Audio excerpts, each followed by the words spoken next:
Hi everyone, welcome to Autism Neurodiversity Coaching's Neurodiverse Universe podcast. Myself, Ben Holmes from Autism Neurodiversity Coaching. Today's guest is Zoe-Jane Littlewood, who's a dyslexia advocate. So welcome, Zoe. Thank you. Hello. Thank you for having me. No problem. So we'll get straight into the questions as I always do, and then see where it takes us after that. Sounds like a plan. So, when were you actually diagnosed as having dyslexia? So I found out when I was in year 6. I had a supply teacher. Year 6 was crazy. I had a supply teacher, and she sat down with me and she was like, "Oh, something's not quite right," which me and my mom always knew something wasn't right because my mom's also dyslexic. And Right. she was like, "Oh, have you heard of dyslexia?" And I was like, "Kind of, but have no idea what it is." So year 6 was when it was highlighted to me. But like most, the official diagnosis didn't actually come until university. That's when I had the full-on test and it says, okay, you are dyslexic.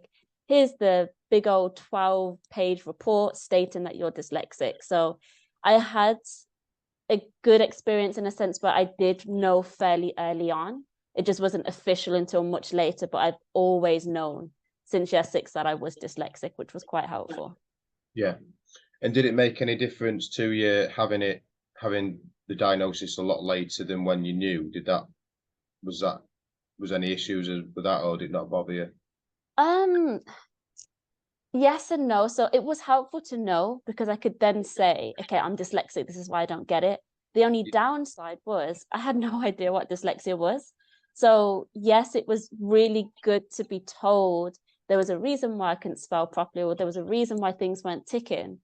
But to not understand that reason wasn't very helpful. It kind of picked and choose when it was helpful in my way, in a sense of, and I'll be very open and honest, sometimes I did use it as an excuse. I was like, oh, I can't do it because I'm dyslexic, but I Yeah. didn't quite understand it. I was just saying it. Yeah. So I do think that early identification was helpful, but what would have made it even more helpful is actually someone sitting down and saying, okay, this is what dyslexia is. These are a few tips you can do, like the actual, how do we go about this? How do we navigate it? As opposed to just being told, okay, Zoe, you're dyslexic. So yes, it was helpful, but it did come with its downsides. Yeah, I can imagine. Yeah.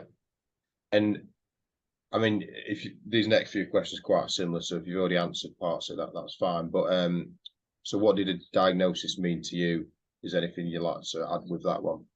It was funny. I feel like with most, it is that light bulb moment. It was like, okay, now we know it really is what it is.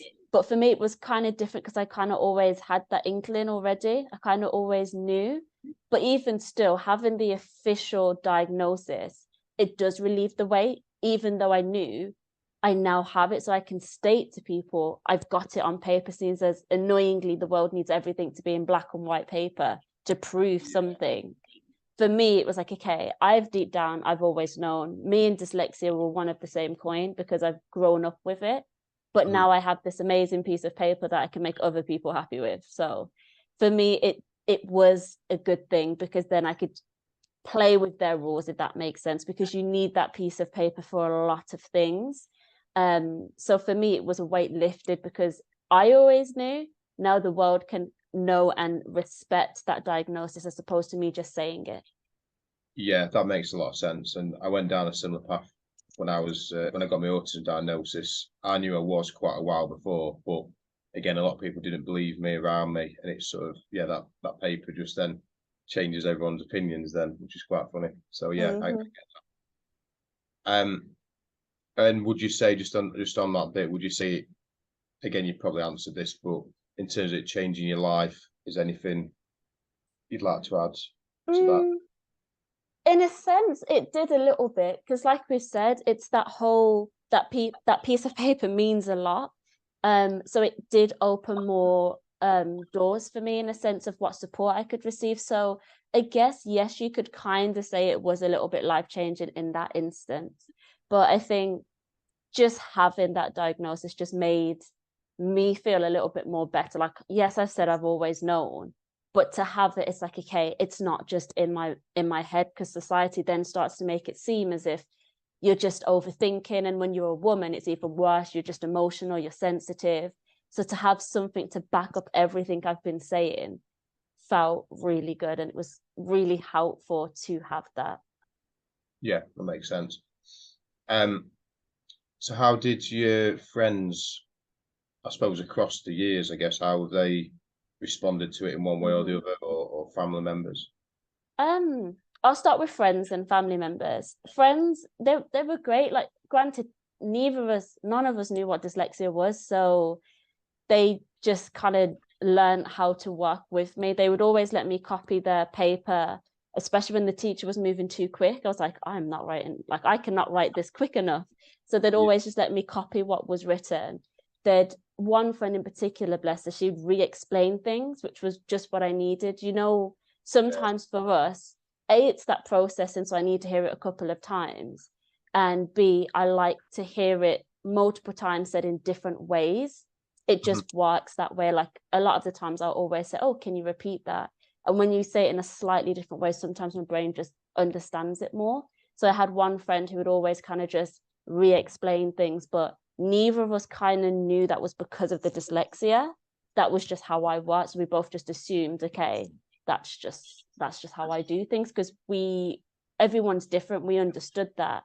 But back in school, I didn't quite put two and two together. Like I said, I knew I was dyslexic, but didn't know everything that came with. So I just assumed I was just a bit slower with things. So my friends were really helpful. As I've got older, we've all started to understand it more, because dyslexia affects you more than just the reading and the writing.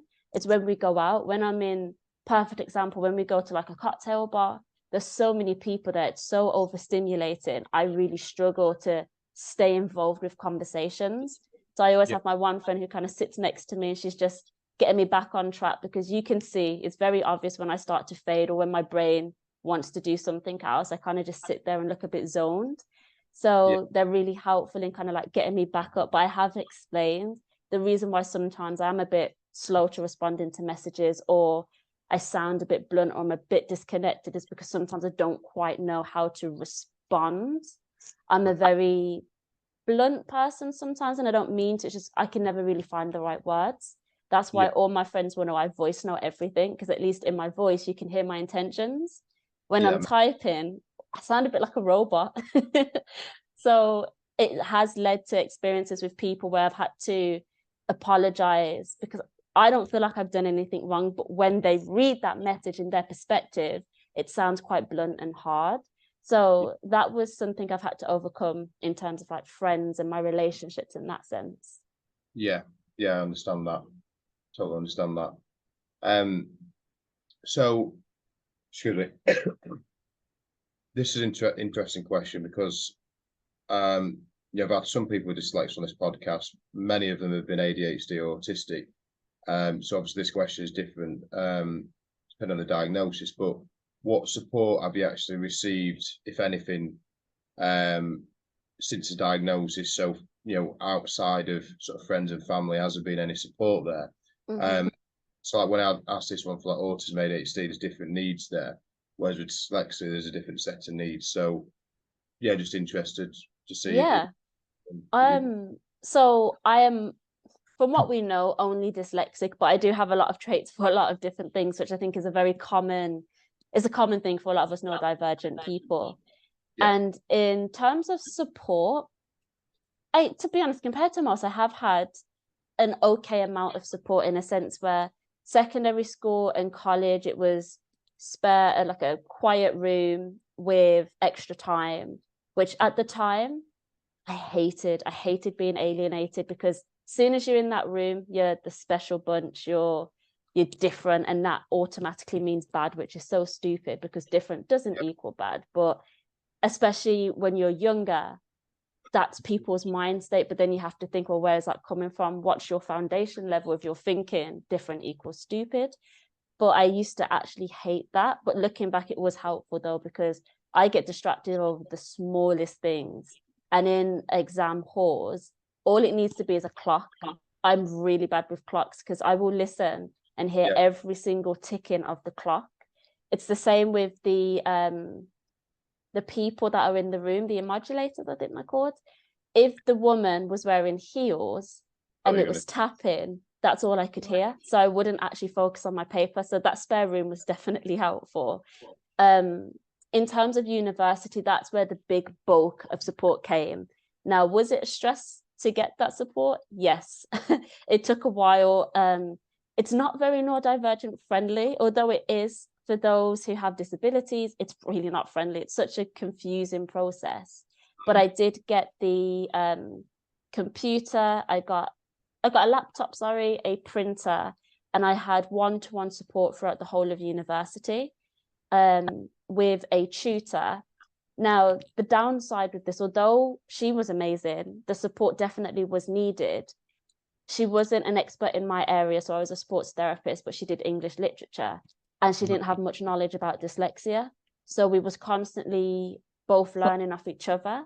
So I would explain what dyslexia was like and how it's best to work with me. And then she would give me her support and she'd like adapt things. But this is where I'm like, we're doing stuff, which is great compared to other places in the world, but it's still not tailored enough. You've given me a tutor that has no idea about dyslexia. So to start off with, she was a bit confused as to why I couldn't grasp what she was saying, or we'd have like a long ass conversation. I do what she tells me to do. She looks at it and she's like, did you listen? And I was like, I did, but there's this thing called dyslexia and it's stopping me from doing that. So the support was there. Yes, it could have been better in places, but I was quite thankful and fortunate compared to most that I did seek the support. It's a hard journey to do that, which is frustrating. And then just to add, because I completely forgot to talk about it in your last question, the support that I got from my family. So I've already mentioned my mom's dyslexic. So it's always been a very supportive journey. It's just been interesting because my mom's dyslexia is worse than mine. That could be because I've had more support.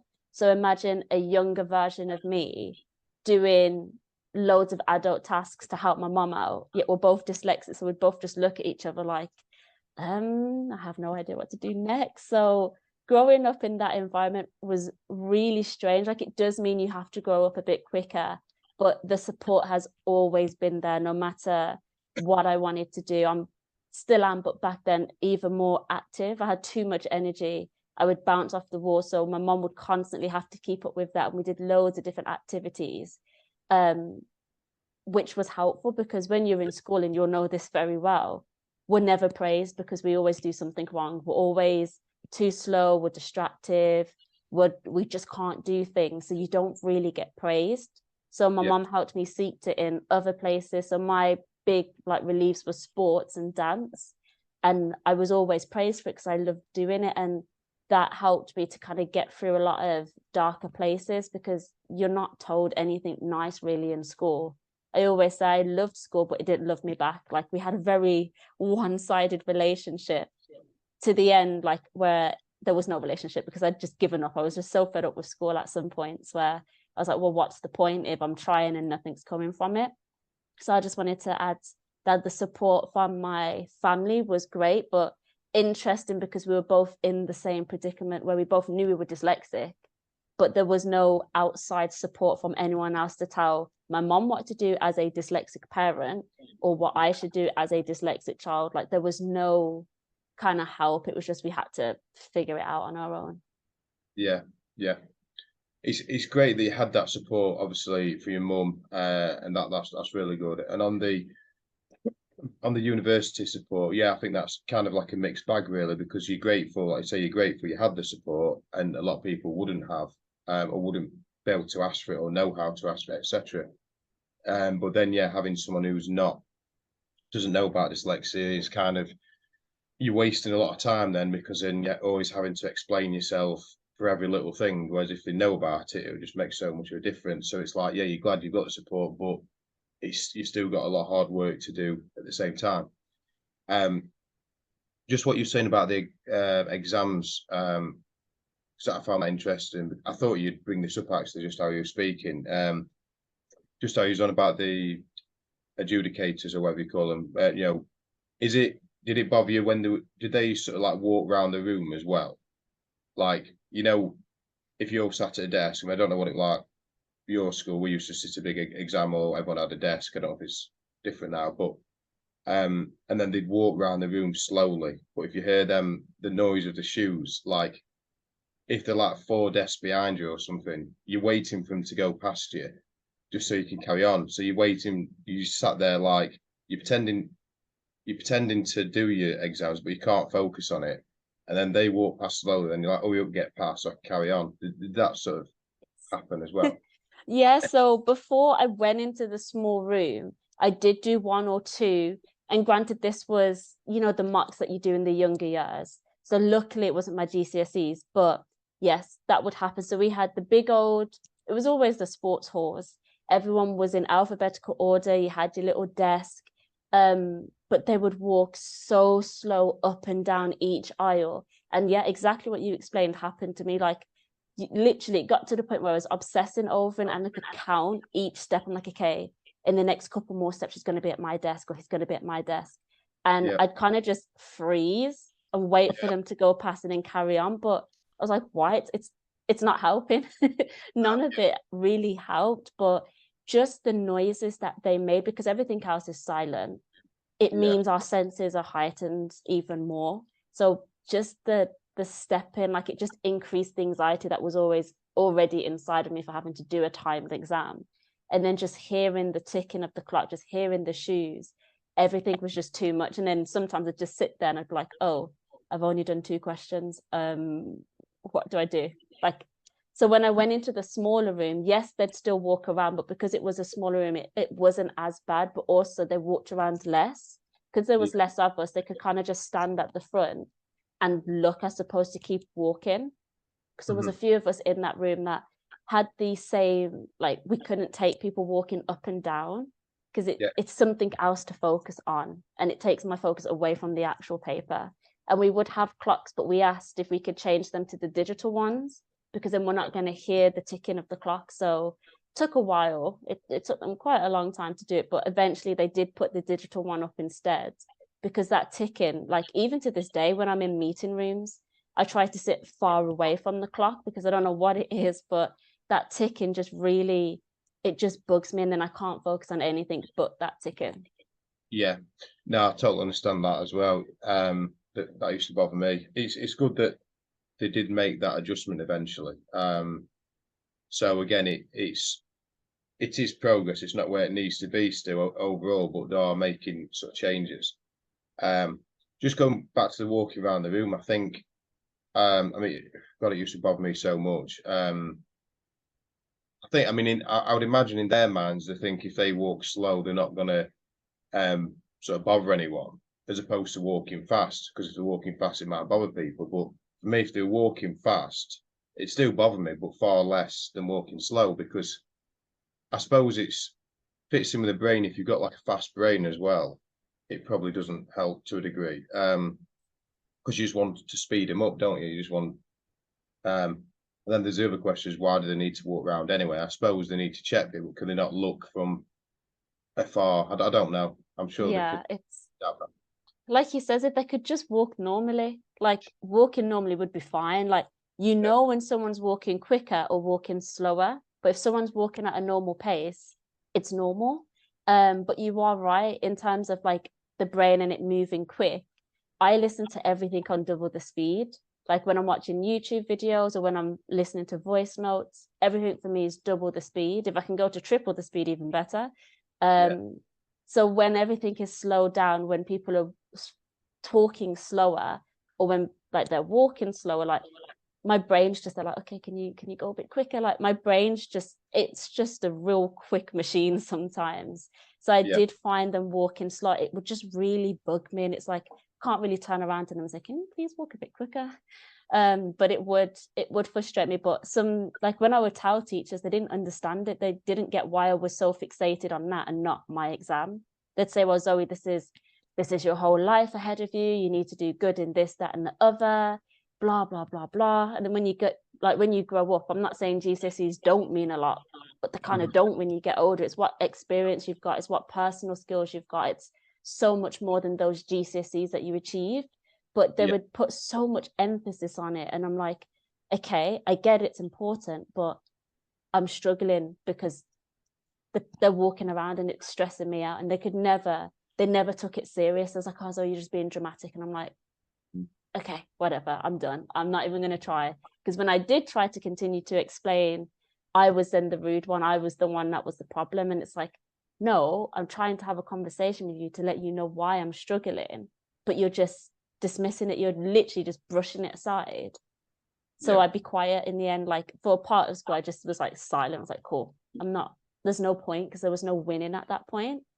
So it's annoying, but I know it's a feeling a lot of us go through, where they tell you, yes, you can talk to your teachers about anything. They're there to help you. As soon as I ask for you to repeat the question a couple of times, I'm not listening. I'm like, I'm literally following what you said at the beginning of the year. If you have a question, ask it.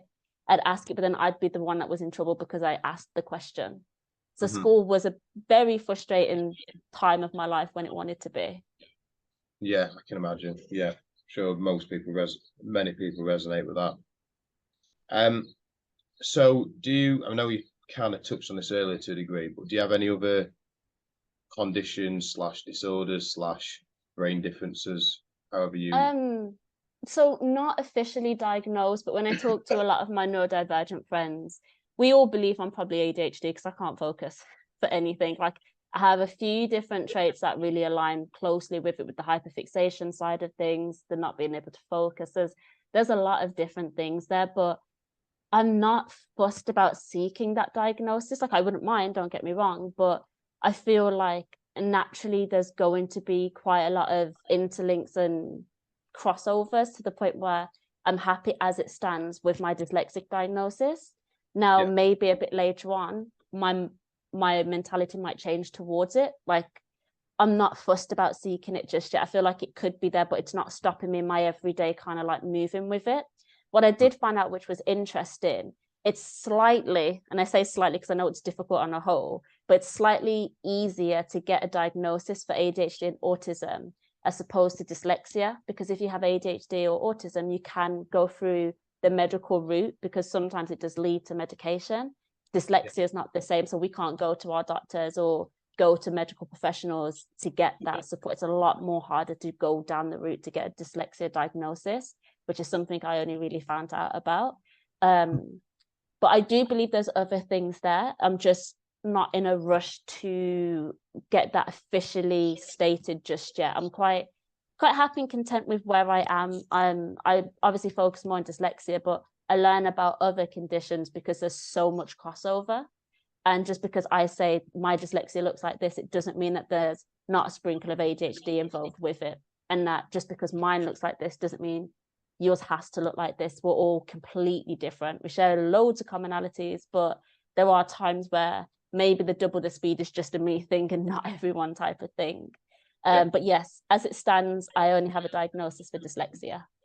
Yeah, that makes a lot of sense. I mean, speaking to you so early on, I picked up on a few potential ADHD things in a sec, because I always do that myself. Right or wrong, I always sort of things come to me. But like you say, there are also crossovers. So it's one of those, like you say, you've not just got dyslexia or ADHD, and there's no sort of similarities there. Or even if you're neither, some people who've got neither can have certain traits as well. It's if you've obviously got enough traits to be in one category or the other as well.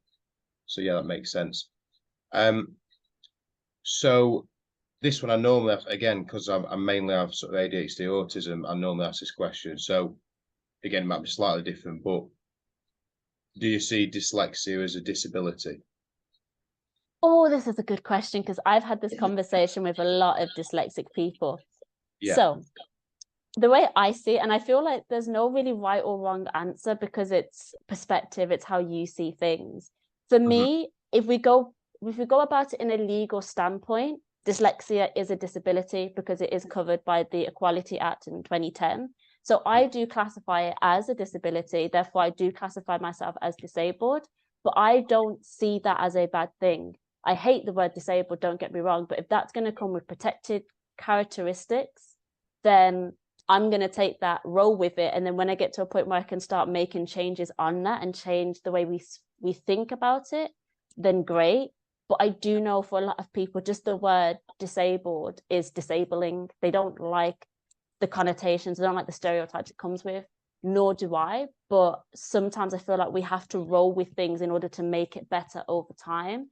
So I do kind of take the stance of, I would say I'm happily disabled. Now, I don't look disabled because it's a hidden disability, but we need to make the awareness of that better because it's getting there, but it's still not quite there. Like a lot of times people think, oh, you can't see the disability, so it doesn't exist. That's a battle that we all face, no matter what piece of paper I have. Sometimes they'll look at me and be like, you're walking, talking, looking fine. And I'm like, let me educate you on that. So I do personally take the stance of, I do believe it's a disability because it does, to be totally honest, it does affect my everyday to-day life, work, with what I do. There's days where I'm literally just out of order. I can't do anything because my brain is super fried, it's stressed, it's overworked. And when I try to do something, it's like I'm digging myself a hole and I'm like, okay, I just need to take a break from it all. So yes, it is a condition that can stop me from doing things sometimes. But on the flip side of it is a condition that opens so many doors and sets me aside from so many people for so many positive reasons. It's just making that more aware for those that don't know of it.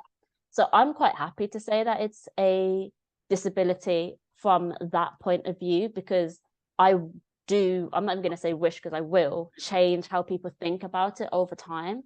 But I do understand for those that don't like saying it's a disability, because it's the language, isn't it? The language that we still use is very disabling. It's not ableist. What's the word? Ableism. Yeah, like they don't like the words, nor do I. But I take the kind of mindset of, I don't like it, so I'm going to break it. But in order to break it, I need to be a part of it to then talk to the people to then break it. That's like my mentality that I'm trying to go with. But I think for me, the important thing is the protective characteristics it comes with. Granted, is that always catered to? Is that always followed through? Honestly, no, it's not always. But just having something, I believe, is better than nothing. I can go and say, cool, I need these reasonable adjustments. By law, you have to give it me. So I know I can say that and be protected. So that's why I'm kind of on the side of, you know what? I'm going to roll with it being a disability, and in the hopes that I'm going to change people's mindsets on it. So yeah, that's my kind of standpoint on it. Yeah, no, I completely agree. That makes a lot of sense. Similar to what I see it as, really. What was I going to say now? Yeah, like I say, it's in so many years' time, it might not be classed as a disability because if people understand it, accept it, and the support's there, and everyone's treated as they should be, then it probably won't be seen as a disability. But until then, obviously, because people don't understand, like you say, you've got to protect yourself, and everything you've said there, like whether it's, claiming PIP or access to work or whatever it is, without having those diagnoses there, then you won't be able to have access to that stuff. So it's, like I say, reasonable adjustments, etc., etc. So we'll move on to some random questions now, just because I like to do that. So, if you have one, what's your favourite colour? Oh, favorite color. Well, I like, it's a bit biased because it's my color that I use all the time, but I like green. So it is my color that I use for my overlay. Now, not all dyslexic people need overlays. I do fall into the bracket where I do use an overlay. And mine is green. And I don't know, I just like the color green. I feel like it gives off very freedom, very freeing vibes. My whole branding is green because I was like, I like the color green. I hyperfixated and everything is now green. That wasn't the plan to start off with. But then I just fell into the trap of, oh, I like a few greens. And then it just carried on going. So my favorite color, if I had to pick, would be green. And it'd be like a light-ish kind of green, not too dark, like a nice light green. Yeah. And again, this one I asked mainly for autism ADHD, but I'll ask as well, do you have any special interests or special hobbies that sort of go beyond normal, well, supposedly normal? I do, but I don't know if it fits. So we'll say it anyway. I've said to you before, I do hyperfixate sometimes, and I fall down ridiculous rabbit holes. Recently, and it did not help because I've just come back from holiday, but recently I've fallen down the rabbit hole of watching either natural disaster videos or like anything about airplanes, how airplanes are built, what happens when one crashes, like all the technical side of it. Like, I'm fixated. My YouTube like For You page is airplane, and that was not a smart idea, because on the plane coming home there was a bit of turbulence and everything I'd watched was going through my brain. I was like, okay, brain, please just shut off. It is fine. They do this every day. This is their jobs. We will get back safely. So maybe top tip, don't look at airplane videos before you fly. But I don't know, I just have moments where I hyperfixate and I fall down just really interesting topics that I need to find everything about. Like I've said, airplanes, I need to know everything now that I've been slightly curious. I need to know how they're made. I need to know what happens when a crash happens. If I land in the ocean, what, like, I need to find out every single scenario. Once that's done, I can peacefully move on to the next thing. Like, I have to spend time on that. It was the same with natural disasters. I went through this whole phase of volcanoes. How are they created? What happens? What do you do? And I'll fall down these rabbit holes every so often. And then I'll fixate on it. And when it's done, I'm like, okay, I know that. And it's the same just when I'm talking to people. If you say something that tickles my curiosity, I have to Google it there and then, which does sometimes, it comes with a few, what's the word, disadvantages, because it can look rude if you're talking and I need to like I'm on my phone. But I do it because if I don't, I'm going to forget. But also, I need to know the answer to it. And it happens to me all the time where someone said something and I'm like, oh, let me double check that. So I think those are the things. But my interest really is sport. Like, other than the looking into very random rabbit holes, I have a massive interest in sports because that's what I did growing up. Massive football fan. I watched football too much, to be honest. I watched it on holiday, which is dedication. So yeah, those are my like kind of interests that I follow. Yeah. What football team do you support, just out of interest? I'm very glad you brought that up because I seen your t-shirt and I'm pretty sure you can kind of guess where this is coming. I am a Liverpool fan, proud Liverpool fan. Granted, we haven't done too great this season. I'll hold my hands up, but Trent came in clutch with that lovely kick yesterday. But yeah, I'm a massive football fan. Yeah, I've literally, you must have seen that when I like leant up for like a split second. So yeah, attention to detail. Yeah. So this question, I'll toss this one as well. So if you could meet any celebrity or famous person from the past, who would it be and why? So it can be someone from, you know, centuries ago as well. Good question. So I'm a massive like sucker for history. I do love diving into history. So I would have to pick Cleopatra. I'm very interested to know what it was like when it was a female who was ruling, because nowadays a female ruling is, oh, that can't happen, this, that, and the other. So to go back to ancient Egypt, where everything was just so advanced for its time, I'd love to actually see how she went about commanding that as a female. How do you lead people as a female back in those days? And what changed from then until now? Like, surely you would think we would go forward the more we progress, but something happened where we decided to go backwards. So I would love to go back in time. I just find that whole period really fascinating anyway. But it'd be amazing to go back in time to actually see what she did. What did she truly look like? Because there's so many different articles about whether she looked the way she did. How, like, I'm just really interested in how she actually was able to lead so many people as a female, which we know isn't always looked on that highly nowadays. So if I could meet someone, it'd definitely be Cleopatra. Yeah, that's an interesting answer. Yeah, I'm very interested in ancient history as well. So yeah, totally agree with that one. Who would you pick then if you could decide? This is my questions, and then people have asked me, and I'm like, oh. there's too many. I mean, oh, Jesus Christ. There's literally too many. I mean, like off the top of my head, there's Steve Jobs, like Einstein, but then like philosophers and like ancient rulers, Marcus Aurelius. I don't know. There's just too There's many. a lot. No, I agree. There's so much, and for some that was so ahead of their time back then, it'd be so great to just pick their brains and be like, wow, Yeah, why, how did you see, how did you even get to that? Because I know they say Einstein had some sort of neurodivergent condition. So it'd be yeah, really interesting to know, did you know anything at that time? Like, was that even a thing back then? Did you understand? Like, yeah, there's so many people it'd be very interesting to talk to. yeah. No, no, definitely. I mean, all the ones I've picked think I forgot exactly what I said now, but I think they're all neurodiverse, whether it's autism, ADHD. But Alexander the Great as well, for example, I believe he was ADHD, if I remember rightly from what's been said. Obviously, he didn't say at the time.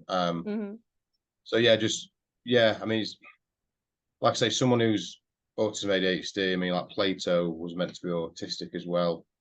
Yeah, I mean, like I say, I love ancient Greece, ancient Rome. Anyone from that time, really. I mean, so yeah, there's just too many. I mean, obviously, I'm thinking more ancient as opposed to modern day. I'm not. I mean, Same. I don't know yeah, why my brain just goes straight back to there. Like, I think there's more of a fascination with that type of history. For me yeah, personally, I can't speak on everyone. Like modern history, I'm a bit more like I am in the loop with it. I get it, but I'm more interested in what happened back a day when we don't really have that much record of it. I'm like, oh, I think your brain could be more creative with it as well. And you're like, oh, because what I can do as well, which I love, best thing about dyslexia sometimes, when you're reading, but I don't read often because I'm not great at it. But like if I'm listening to audio books, yeah, or if I do sit down to attempt to read, you can see things in your head whilst you're reading. It's yeah, using that big picture thinking, that 3D thinking, and being able to see what these structures would look like. So I think that's where my fascination comes more so with ancient time as opposed to modern time, where I can kind of already make out what it's going to look like. I think the buzz for me disappears a bit there, whereas back a day, I'm in control of what it could look like. You're yeah, telling me it looked like this, but we don't have an exact picture. So in my head, I'm like, oh, but it could look like that. And that's when it drives you to want to know more. yeah. No, I fully agree with that. Like you say, people can say what it probably looked like, but we don't 100% know because we weren't there. So it's yeah, definitely. And I think how they like built things just amaze me. Like how they, without having technology and all this sort of stuff, how they did certain things just fascinated me as well. Like even how they just ate food, for example. How did they get food and like little stuff like that, like how that all started and how they knew what foods they could eat and what they couldn't eat. Some could have just killed them straight away. How would they know all that? Literally. So yeah, anything like that, just how they lived in general, does really fascinate me. So yeah, just a few things I picked up on from what we've been speaking about. Well, one question I will ask, it's not really related, but just whereabouts are you from in the So UK? I'm from Birmingham. Just out of interest, I mean, it's not relevant, but how come is there any reason you support Liverpool? That always comes up. I had a rebellious cousin who decided to support Liverpool. As the rebellious child I am, I decided to follow. Granted, this happened a very long time ago, but I stuck to my guns. If I had to pick, very controversial, but if I had to pick a like West Mids team, I would have to pick Aston Villa because I live close to it, and that's what the rest of my family do support. So yes, I would like my West Mid team would be Villa, but I do support Liverpool because I just wanted to be that rebellious child growing up, and it did us good. We had a okay run. We need to get back to where we was, but yeah, that's a bit of a strange random story, but yeah, that's why a Brummie supports the Liverpool team.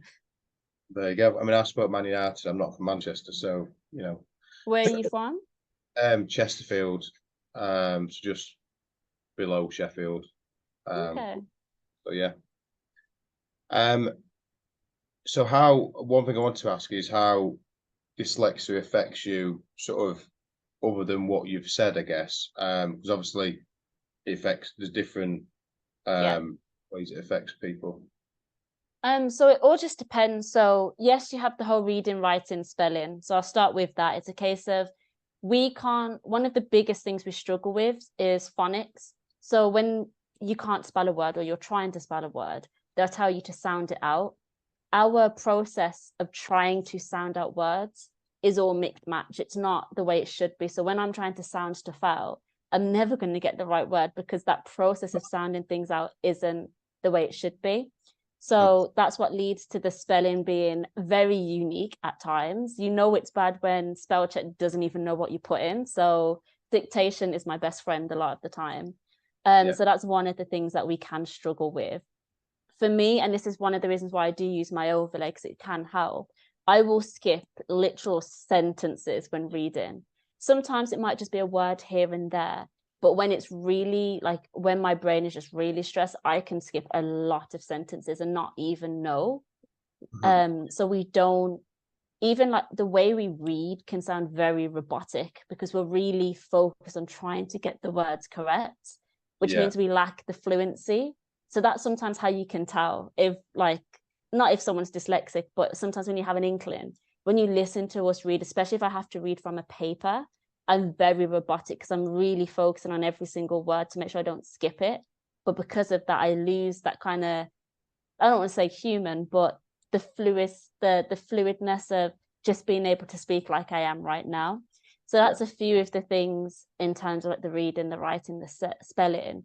I will say words wrong all the time, but because I say it so confidently, my brain believes it's correct and it is not correct, which is funny. Like I've got used to it now. Before it would really embarrass me. Now I'm just like, I should probably write these down and have my own little dictionary for jokes because some of the words I come up with, I don't know, don't know how it happens, but those are a few of the things that then can affect me because what I do for a job is I do a lot of public speaking and I work with a lot of young people.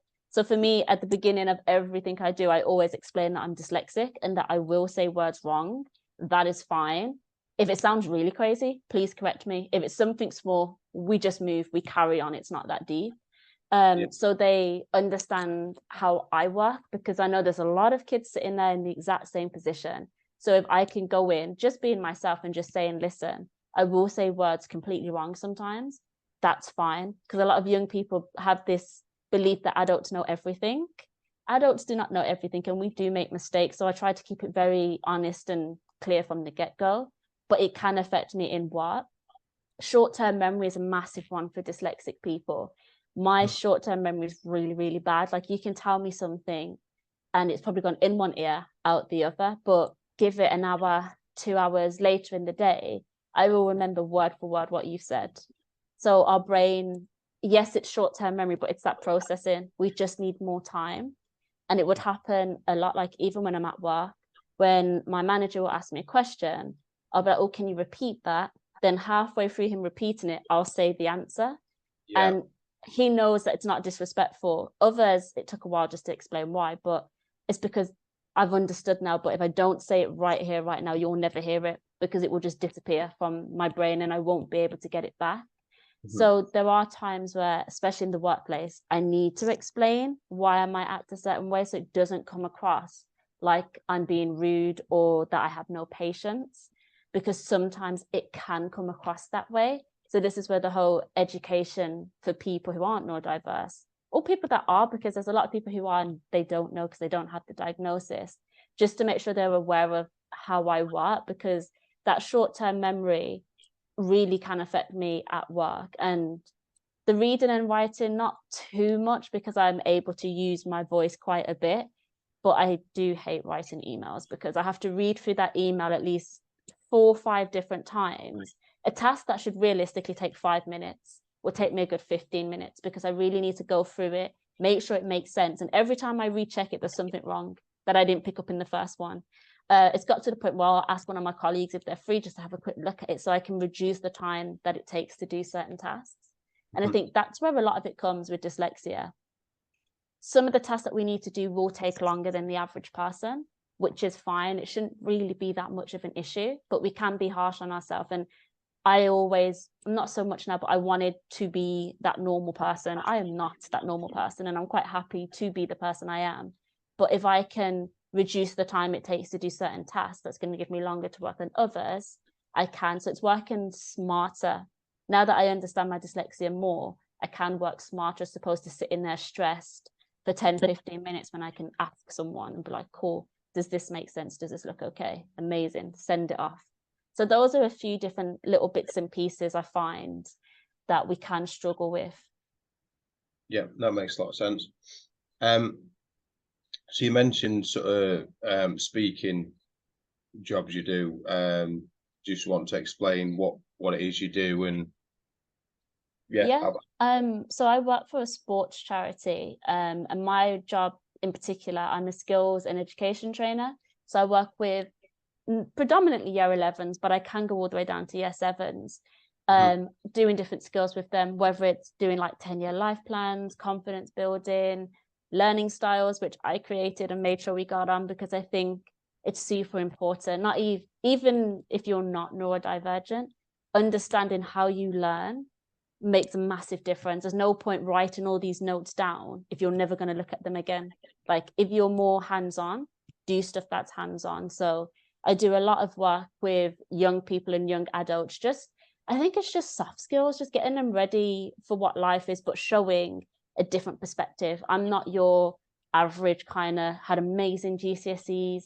Yes, I went to university, but I did a very active hands-on course, which worked in my favor. Like I've done things very different. I had a sports therapy degree, but now I do youth work. So I've changed career already. And I feel like going in with that perspective and just being very open and honest with them is very helpful, and something I would have wanted to see when I was younger. So I always try to go in with that mindset. And if I can start talking about dyslexia in these schools, it makes people more aware. Because the amount of times I've had kids come up to me and be like, Miss, do you know I'm dyslexic? I'm like, are you? Deep down, I was like, I could kind of tell. I feel like we have this, you can just tell. Sometimes they say birds of a feather flock together, but sometimes I could just, after speaking to someone, I'm like, I'm not diagnosing you because I'm not about to do that. But I feel like I can see the signs, I can see the little traits here and there, but it's nice to let them feel like they're not alone, and you can do the public speaking jobs. You can go on and do, not to sound too cheesy, anything you want to do. There's nothing that really should stop you. But sometimes when you don't see it, it does kind of stop you, because you don't have anyone to be like, oh, well, Miss, she's dyslexic, so if she can do that, then surely I can. So that's kind of like what I do. And then I do my like advocacy on the side, where I think it's just about spreading the message. It's just having conversations like this. It's letting people see the real side of me, because then you know what dyslexia looks like. I don't try to be clean, prim and proper, because I'm not. Most times I'm like, how's it even pass English? Because some of the sentences I come up with makes no sense, but I'm not going to cut that out of a video, because that's what it's like. That's how we work. So that's like in a nutshell what I get up to, what I do. Yeah, no, that sounds really good. I think obviously helping, like we say, with the charity work you do with the youth side of it, I think is really, that would be really helpful, beneficial, and needs more people like you doing that across, well, not just the country, just everywhere. So yeah, I think that's really good. I was going to ask more about sports. I'm not sure exactly what though. I just put that down as something because you said you're really passionate about sports. I love sports. I can happily talk about sports if you want. I'm just thinking if there's anything that you've not said really, just in relation to sort of sport. Is there anything? Yeah, you know what? There is, in a sense, where, so what I will say was one of my saving graces was doing something active. Like I kind of touched on before, not being good at many things academically in the way society makes you think academic is, or written academically, because when I was in university, my academic side in terms of practical was A1. I was 70s in everything practical. Written, 70s didn't exist in written for me, 40s, 50s, but it got the job done. But sports, dance, anything creative you can get your young people doing, or even if you're an adult, experiment, try different things, because that might very well be helpful for you. It was definitely something I could kind of sink my teeth into and show. I think it was more so to myself at that point that I'm good at something, and that self-belief started to grow. Like if I didn't do dance and drama when I was younger, I don't know if I would have been able to actually do the public speaking that I do now, because I've kind of worked my way up to doing that by doing dance and theater and stuff like that. Only downside to those things is it costs money, which frustrates me, because I have a single mom. She worked hard to be able to make sure I could do these things.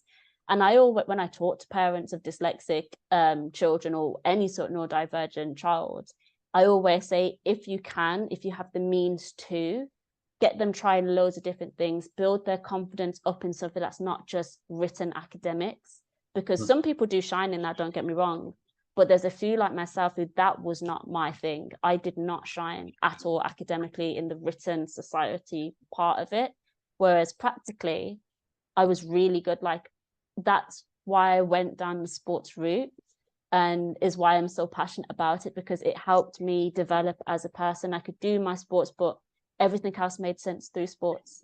The fact that we use communication in sports, the problem solving, and the fact that I went on to sports therapy was interesting, because I had an injury playing netball, and then I was like, oh, I'm fascinated about this, hyper fixated on everything sports therapy, and I was like, dusted, I am going to do this in university, because I wasn't going to go to university because I thought, oh, I don't know if I'm smart enough, but I'm very glad that I did. Because I think we all, like, I truly picked at the very last moment to go to university. I was like, I've got the grades, I really want to do sports therapy, and it's not something you can do outside. You have to go through uni for this. So I'm glad I took the leap. It was stressful. I'm not going to lie, it was stressful, but I'm glad I picked something that was so practical, because I was able to shine in those practical elements. And sports therapy is more than just the sports side of things. I think whenever you do any sort of job like that, you do become therapists. People talk to you, they share parts of their life with you. So it's building up that communication, which for me was key. Like I said, as a dyslexic person, sometimes my communication can be a bit off. It doesn't always make sense, but that doesn't mean I don't love communicating. So the fact that I could talk with so many people from all over was something I really enjoyed about being a sports therapist. So yeah, I could talk about sports for ages, but I do think if you can get into something that's hands-on, if that's what you're about and you work better, experiment with things that are more hands-on. Find a little hobby that you can have for yourself, that you enjoy and that you feel like you're good at.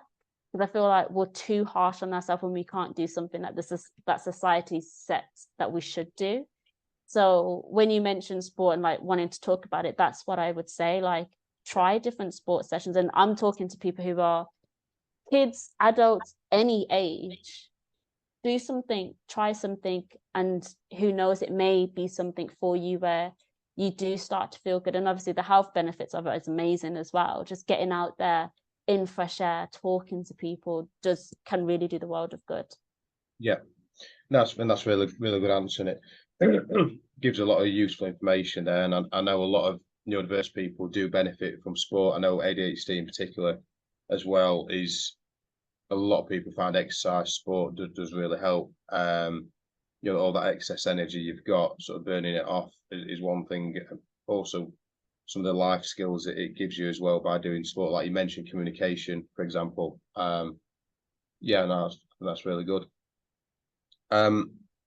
So do you have any, let's ask that question a minute. Yeah, I mean, is there anything you just want to add on the work you do, or your school experience? And if there isn't, that's fine. But yeah, I guess, is there anything that you've not mentioned that you want to bring up in either? So something you do in your work that you've not mentioned, or even past jobs maybe where you've struggled or exceeded or learned something? Or is that too vague of a question? No, I don't think it's too vague. In terms of jobs, I've done a lot of random jobs in my time. I know I'm still young, but I was one of those people that worked from 16. So I've just done really random stuff because my brain needs to do stuff. Before I figured out dyslexia, I was like, oh, maybe I'm just someone that has to do something all the time. But no, my brain truly has to do something all the time. In terms of like jobs and where I would struggle or succeed, there we go. In terms of, so I've done a lot of customer facing forward type of jobs, whether it be retail, worked in like Sports Direct, I've worked in a spa, I've worked in like postal voting, very random stuff. But I always excel when I get to talk to people, because I find I can break English down even more. Like when someone says something that's very fancy, I'm like, okay, now that I understand that type of language, I can break that down so others understand it, because there's no need for it to be so flashy. Yeah. That was one of the skills I developed, and very, very glad I developed, because some of the things we say, especially we have a lot of just random sayings here in England as well, which I am guilty of using, but breaking everything down to make it make sense and keeping it at the very basic points is what I can now do well. But it also helps me as well, because I'd much rather you say things basic and to the point, as opposed to beating around the bush, making it very long-winded and using fancy words. Like, I'm not impressed by fancy words, nor do I understand some of them. So just keep it very clear. So that's what I try to do. I know there's a campaign, I think it's called Simple English or something, where everything should be written so a 12-year-old could understand it. So legal documents, literally anything, it should be so someone who's 12 could understand it, because I feel like we love to use fancy words, and it's like, well, you could just keep it very simple. But I would say anything where I get to communicate has always been my strongest point. I do move on emotions sometimes, which can benefit me, but can also, I think with anything, hinder me as well. And I had one job which was like door-to-door marketing. Hated it. I'm glad I experienced it, because it's taught me something that I don't want to do. I was someone who was like, oh, I'll be a trick of all trades, I'll try everything. Marketing is not for me, especially door-to-door marketing. That pushed me to my limits. I was crying constantly. And it wasn't rejection per se, it was just, it was too much, it was overstimulating, there was a lot of things, there was a lot of multitasking, too much for my brain to handle. Like, you've got to get to a point where it's like, okay, I can't do all of that, and that's fine. But at that point I was still, I'm going to do everything because I can, because I'm not going to let my dyslexia stop me. But it's actually knowing that that's fine if I can't do it. Like, that's just not for me. There's so many different jobs in this world I could go and do. That's just not for me. But I'm really glad I did take the leap and moved away from sports therapy for a bit.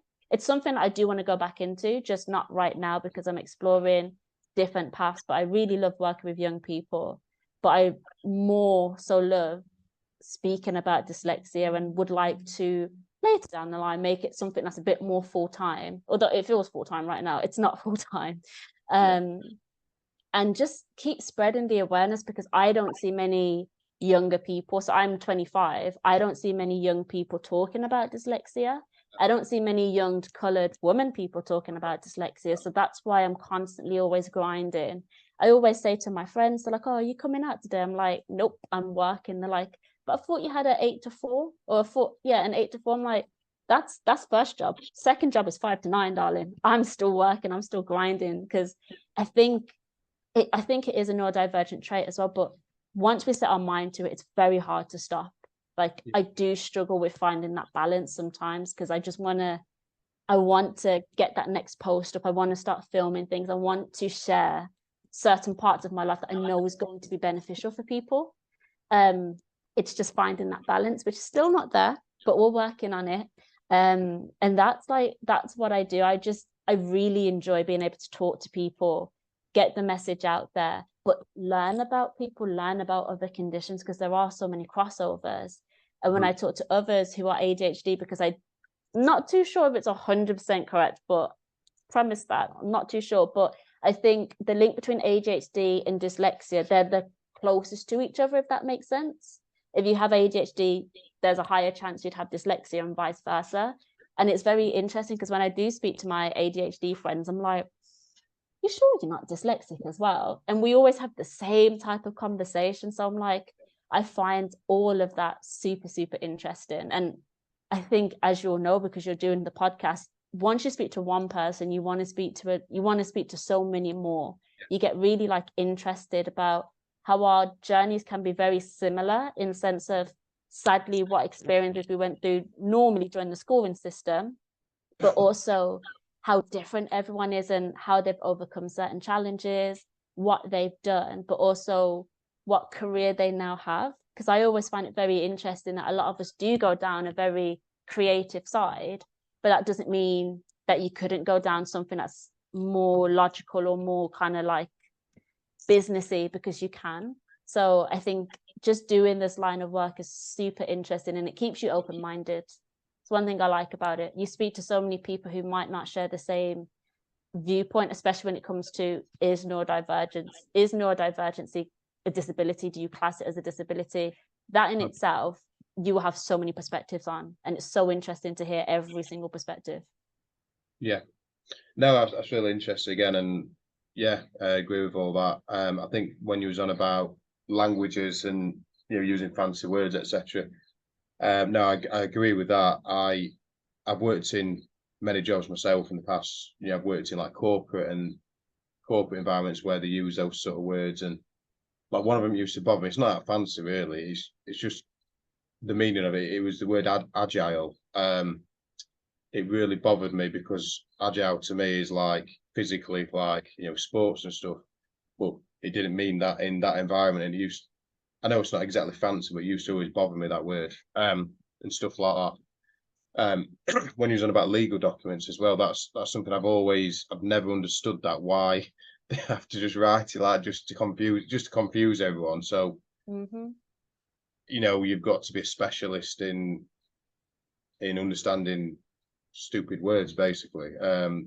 Yeah, it's just exactly. It makes no sense. Like, you may understand it, the people writing it may understand it, but the public who need to fill it in and address it, like, not even just neurodivergent people, for those who English isn't their first language, or for those that just aren't the best in that type of like reading those type of documents, it's not helpful. So why would you go out your way to make it harder? Like, some things are very backwards where they do make things a lot harder than what they have to be. So especially when you mentioned the word agile, another thing I really, really dislike is abbreviations. Like when they use it without telling you what it is. Like before, we had KPIs, which are like key performance indicators. No one told me that before. So I was like, what's KPI? KPI? Like, everyone keeps saying it. And I was like, am I meant to know this? Like, especially as a young person going into a full-time job, I was like, is this something I should have known before coming? Because I have no idea what this is. So the use of abbreviations when you don't know isn't great. Like when I know, I'm like, great, I don't need to spell the word. Love that. But when you don't know it, it's like, that am I meant to just know this information? Because I don't. Yeah, no, KPI, when I first heard that one, actually, that had the same thing. I never heard of it. So I left it for a bit, but then I had to Google it after some point because it was just bothering me. But yeah, no, I do agree with that. So do you have any, again, I think you kind of answered part of this just then. It was something I was going to ask, is do you have any goals? But again, I think is there anything you want to add to what you've said, I guess? Goals always scare me. Although I talk about doing 10-year life plans with people, sometimes I need to take my own advice. I try not to call it goals because it stresses me out, but I do technically have goals, and they're very broad and generic because I do not know how to whittle them down just yet, because I think way too big, which is great sometimes, but when you try to accomplish things, it's not, because I think about this and then I'm like, oh, but this could be good. And then it's a cycle of ideas and nothing gets done. But for me, the main goal for me, or if I just talk about this year, because it's a lot more easier, this year I want to do more collaborations because I want to get my voice out there a lot more. I want to continue to spread the word about dyslexia and have more meaningful conversations. I love talking to myself in front of a camera. I do it all the time, but you can't always be that 2-3 people talking because it's different perspectives and there's always something for everyone. I always feel I'm a very particular type of person. Not to say you either love me or you hate me, but I work well with certain demographics or like ages. I'm not always going to be able to hit every point for everyone, if that makes sense. But I feel like when you have multiple people involved, there normally is something for everyone. I'm always very bouncy, full of energy, bouncing off the walls. So I love working with people who are also like me, but also a lot calmer, because it can sometimes chill me out as well. But it's perspective. Not everyone's going to be 1,000% doing random stuff. Some of us just like to take it a little bit more easy. So those are like things I really want to do this year. A goal that's got no relation to this whatsoever is to continue to learn sign language. I feel like if we all learned sign language, we'd be able to communicate no matter what language, anything. So sign language is something that I'm trying to learn. I find it a lot easier than actual languages because it's movement, and pattern recognition is a really key thing us dyslexic people excel in. So it's still difficult, but it's not too bad because it's just, for me, remembering the pattern as opposed to what it actually is. That bit normally comes after. If I can remember the movements, then everything else follows after it, if that makes sense. So that's another bit of a random goal, but something I'm really trying to do behind the scenes. And I guess my other one I've mentioned, which is the balance of things. I love putting out content, but I also burn out way too quick a lot of the times. So it's figuring out, I want to be consistent, but I've changed my view on consistency. For me now, consistency isn't having a video up every week or I normally try to put 3 pieces up a week, whether it's just a picture or like a video. For me now, I'm going with consistency, meaning more quality. So yes, 2 different things, but in my head, my consistency is how good the quality of my work is, not necessarily how much I'm putting up, how consistent I am with posts. It's more so I want to make sure the consistency is in the work as opposed to the frequency, which is sometimes difficult because I'm like, oh, I haven't posted anything. I want the message to be spread. But I also need to remember there's so many amazing people also spreading the message. So if I don't get that one post up, it's not the end of the world. Someone else can help in spreading the message. So those are a few of the goals. Like I said, they're not really like solid, written in stone kind of goals, but they're things I want to work on and just kind of develop as the years go, because I have this thing where when I put goal, it's like I have to achieve it, and it stresses me out because if I don't, I then just become too hard on myself. But I see them as like a wish list, because then I'm wishing to get this done. So if it gets done, amazing. If it doesn't, it's fine. It's still on my list. But when I say goal, I'm like, okay, whew, the pressure's on. It's just words. Words are super powerful and they mean different things for different people. And I'm trying to get used to it just being a word. But for me, words come with too much emotion, there's a sense of, I don't want to say power, but I can't think of the correct words. We'll use power for now. That comes with certain words. So goals, I do have them. They just stress me out when I say goals. So my little wish list for this year. Yeah, that makes a lot of sense. Yeah, it puts a lot of pressure on. It can put a lot of pressure on, and then you can have perfectionism and all sort of things come in if you've not hit the goal target. Which I think we are. Like many neurodivergent people I've met, we tend to be perfectionists. Like we want to do things well because there's, I guess, so much on the line for us because we're trying to prove a point. And that can lead to us being a bit more negative on ourselves when something doesn't quite go the way it intended to go. But we just need to remember, actually, if one person's seeing that, that's going to do so much good. It would make a difference. But we want to get the knowledge out there. Yeah, no, I fully agree with that. Fully agree. Yeah, I mean, yeah, I think how you've talked about the word goal and you like to change that. That does make a lot of sense. I can see why you do that, definitely.